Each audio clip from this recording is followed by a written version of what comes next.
Time dilation Einstein की theory of relativity का एक कॉन्सेप्ट है जो ये बताता है कि टाइम सबके लिए एक ही रेट में नहीं चलता।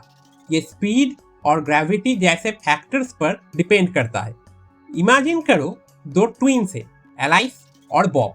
एलाइस अर्थ पर रहती है और बॉब एक बहुत फास्ट स्पेसशिप में स्पेस के अंदर ट्रैवल करता है। बॉब की स्पेसशिप की स्पीड लाइट के करीब होती है। जब बॉब ट्रैवल करता है तो उसके स्पेसशिप के अंदर सब कुछ नॉर्मल लगता है, इंक्लूडिंग उसकी वॉच। लेकिन एलाइस के लिए बॉब की वॉच धीरे चलती हुई दिखती है।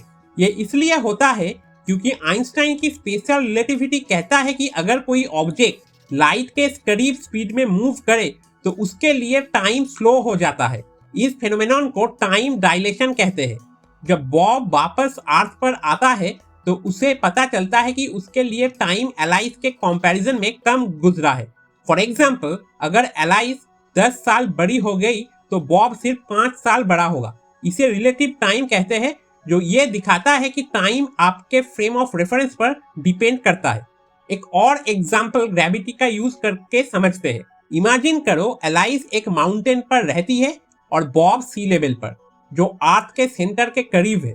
सी लेवल पर ग्रेविटी ज्यादा स्ट्रांग होती है और आइंस्टाइन की जनरल रिलेटिविटी कहती है कि जहां ग्रेविटी स्ट्रांग हो वहां टाइम धीरे चलने लगता है। इसका मतलब बॉब की वॉच एलाइस की वॉच के कंपैरिजन में थोड़ा स्लो टिक करेगी।